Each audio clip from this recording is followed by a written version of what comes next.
Hello everybody, मैं Rajesh Sharma, faculty computer science, government college Nazirabad. आप सभी का एक बार फिर से हमारी सी लैंग्वेज की क्लास में स्वागत करता हूं। आज की क्लास में हम एक और ब्रांचिंग स्टेटमेंट के बारे में पढ़ेंगे जिसका नाम है गो टू। जैसा कि हमें पता है कि जो ब्रांचिंग स्टेटमेंट है वो आपके प्रोग्राम में जो नॉर्मल एग्जीक्यूशन है उसको कहीं ना कहीं आपका वो डाइवर्ट कर देते हैं किसी दूसरे एग्जीक्यूशन पाथ पे, जिसमें ख़ास तौर से हमने इफ़ का इस्तेमाल किया। इफ़ एल्स जो है इस तरीके से उसके अलग अलग वेरिएशंस के बारे में पढ़ा। अगर आप उनमें देखेंगे तो उसमें ब्रांचिंग तो होती है, साथ में इफ़ और इस दूसरे वेरिएशंस में उसके डिसीजन मेकिंग भी होती है। लेकिन एक जो स्टेटमेंट है गो टू, जो कि प्योरली आपका कंट्रोल जो है प्रोग्राम के कंट्रोल को डाइवर्ट कर देता है किसी भी रिक्वायर्ड स्टेटमेंट पे या किसी भी आपके रिक्वायर्ड जो एग्जीक्यूशन पाथ पे, चाहे वो आपका उस जहाँ पे आपने गो टू लिखा है उससे नीचे की तरफ हो चाहे वो ऊपर की तरफ हो। समझने के लिए हम एग्जांपल लेते हैं कि मान लीजिए आपने कुछ ऐसा प्रोग्राम लिखा है, स्टेटमेंट 1, स्टेटमेंट 2, इस तरीके से आपने कई स्टेटमेंट लिखी हैं। से statement x, then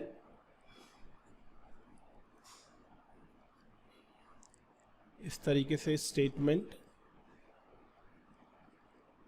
y, statement z।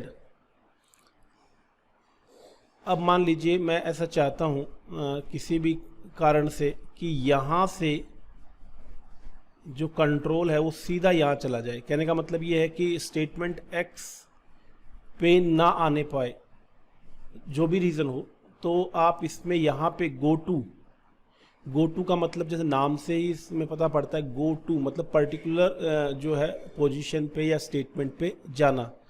तो यहाँ पे आप क्या कर सकते हैं गो टू का इस्तेमाल करने के लिए। तो गो टू का सिंटैक्स है, पहले वो देख लेते हैं। इसका जो सिंटैक्स है उसमें गो टू, और जहाँ पे हमको कंट्रोल ट्रांसफ़र करना है उसके लिए एक लेबल जो है वहाँ लगाना पड़ेगा। तो लेबल नेम, ये आपका सिंटैक्स होता है गो टू का। जैसे मान लीजिए आपको यहाँ पे स्टेटमेंट y पे जाना है, तो स्टेटमेंट y पे जाने के लिए पहले तो आपको स्टेटमेंट y के आगे कोई लेबल लगाना पड़ेगा। फॉर एग्जांपल जैसे मैं यहाँ पे एक लेबल लगा देता हूँ, और ध्यान रखिए लेबल का नाम देने के लिए कैसे देंगे, तो how to label a statement. तो उसके लिए आपको सिर्फ इतना भर करना है, जो स्टेटमेंट जिसके आप लेबल लगाना चाहते हैं, तो उसमें लेबल का नाम, देन कोलन, ये सिंटेक्स रहेगा। लेबल का नाम कोलन, ये जो है इज प्रीसीडेड, मतलब उसमें पहले ये आना चाहिए, प्रीसीडेड बाय द स्टेटमेंट।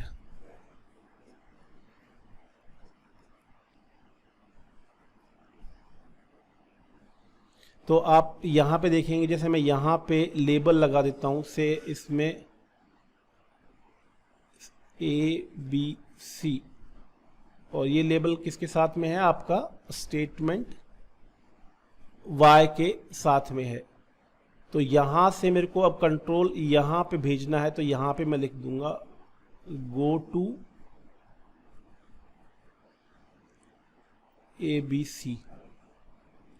तो इस प्रकार जो है वो आपका जैसे ये प्रोग्राम चलेगा, तो जैसे ये स्टेटमेंट एग्जीक्यूट होगी, देन ये स्टेटमेंट एग्जीक्यूट होगी, बारी बारी से एक एक करके जो भी स्टेटमेंट्स हैं वो एग्जीक्यूट होगी।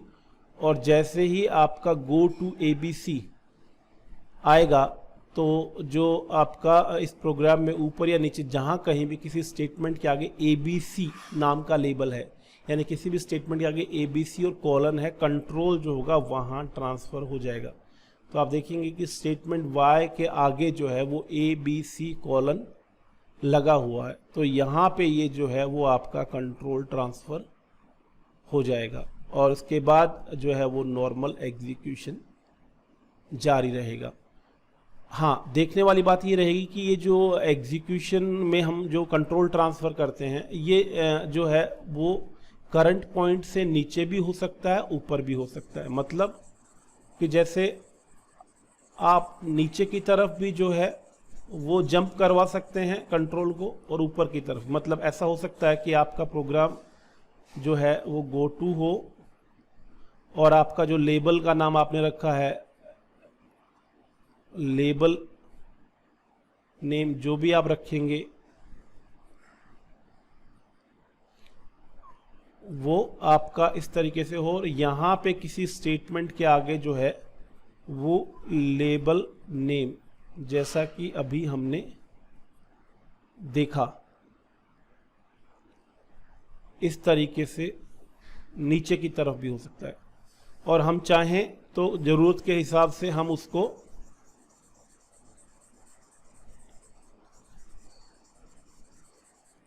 उल्टा भी कर सकते हैं, जिसमें इस तरीके से हो सकता है कि लेबल जो है वो पहले आ रहा हो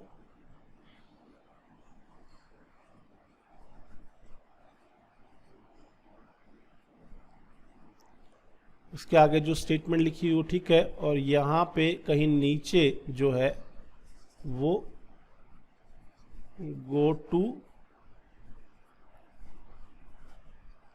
लेबल नेम, इस तरीके से भी हो सकता है। तो कंट्रोल जो होगा वो इस केस में आपका जो नीचे से ऊपर की तरफ ट्रांसफ़र होगा।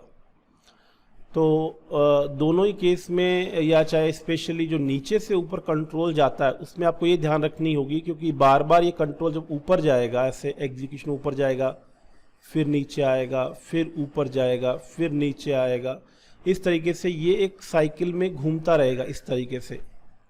तो आपको इस बात का ज़रूर ध्यान रखना है कि वो आपका कहीं इनफाइनाइट जो है वो एक लूपिंग में एक तरीके से बार बार एक ही जो स्टेटमेंट्स को इनफाइनाइटली वो एग्जीक्यूट कर रहा है, तो कहीं ना कहीं इस चीज़ को आपको कंट्रोल करना होगा कि वो इनफाइनाइटली कहीं ना कहीं रोटेट ना हो या सर्कुलेट ना हो या लूप में नहीं चला जाए। तो उसके लिए कोई ना कोई जो है आपको कुछ कंडीशन जो है इस कोड में रखनी चाहिए इफ़ के साथ में, ताकि वो आपका जो गो टू है उसमें एक निश्चित टाइम के बाद या निश्चित काउंटिंग के बाद या निश्चित रिपीटिशंस के बाद वो क्या कर सके, इस गो टू को एग्जीक्यूट ना करे और वो इस लूपिंग से बाहर आ सके। तो मैं इसका एक जो है व्यवहारिक एग्जांपल लेता हूँ। जैसे मान लीजिए अपने को कोई काउंट प्रिंट करवाना है, से 1 to 10 हमको काउंटिंग प्रिंट करवानी है। तो 1 to 10 काउंट प्रिंट करवाना है, तो इसके लिए मैं गो टू का इस्तेमाल कर रहा हूँ कि इसमें मैं क्या करूँगा कि आपका पहले स्टार्टिंग में 1 प्रिंट करूँगा, इसको किसी वेरिएबल से मैं पहले, जैसे फॉर एग्जांपल से मान लीजिए i एक वेरिएबल है, i को शुरू में हम क्या कर देते हैं 1 कर देते हैं और फिर क्या कर देते हैं इस i को प्रिंट कर देते हैं।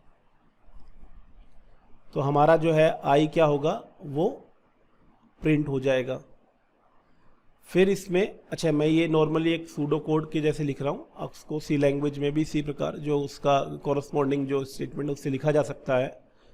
तो यहाँ पे जो है वो आपका फिर मैं i को इंक्रीमेंट कर देता हूँ, i equal to i plus 1। तो i की वैल्यू i प्लस 1 हो जाएगी, यानी कि जैसे i 1 है तो i 1 प्रिंट होगा, देन 2 हो जाएगी। और फिर मैं यहाँ से गो टू लगाता हूँ और उसको वापस प्रिंट करने के लिए इस मान लीजिए लेबल है ABC और यहाँ पे मैंने प्रिंट वाले स्टेटमेंट के आगे लेबल लगा दिया ABC। तो आप देखेंगे कि ये i प्रिंट करेगा, यानी 1 प्रिंट करेगा, फिर i की वैल्यू 2 हो जाएगी, गो टू ABC। फिर ये 2 प्रिंट करेगा, फिर i की वैल्यू हो जाएगा 3, फिर ABC। तो आप देखेंगे इस प्रकार ये जो है वो आपका इस तरीके से ये तो अगर ऐसा कोड लिख दिया जाए तो ये जो है वो आपका इनफाइनाइट एक लूपिंग में कहीं ना कहीं फंस जाएगा। तो हमको कहीं ना कहीं इस GoTo को रिस्ट्रिक्ट करना पड़ेगा कि ये कहीं ना कहीं जो है वो स्टॉप हो। तो इसको हम इफ़ के अंदर लिख सकते हैं, से मैंने कंडीशन लगा दी if i is less than equal to 10।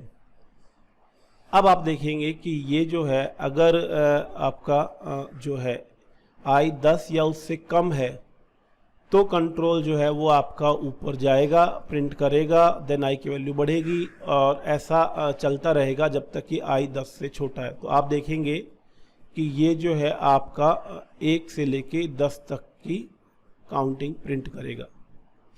अब यही अगर आपको C में लिखना है तो कुछ नहीं, आप वेरिएबल को पहले डिफाइन कर देंगे, हेडर फाइल इंक्लूड कर देंगे, तो हैश इंक्लूड stdio.h, फिर void main,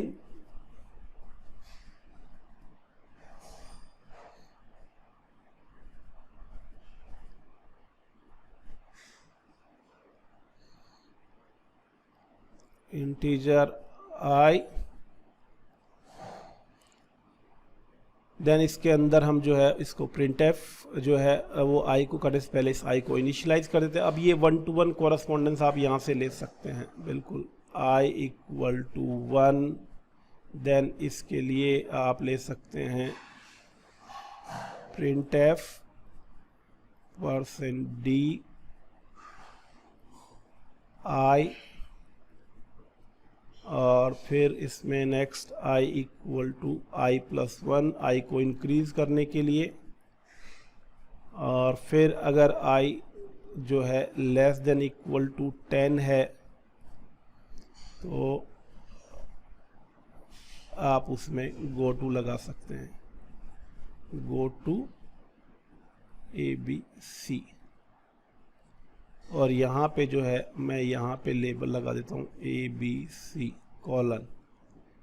ये आप देख सकते हैं यहाँ पे printf के आगे जो है मैंने यहाँ पे लेबल लगाया है। तो ये जो है वो आपका GoTo ABC से आपका इस स्टेटमेंट पे आएगा।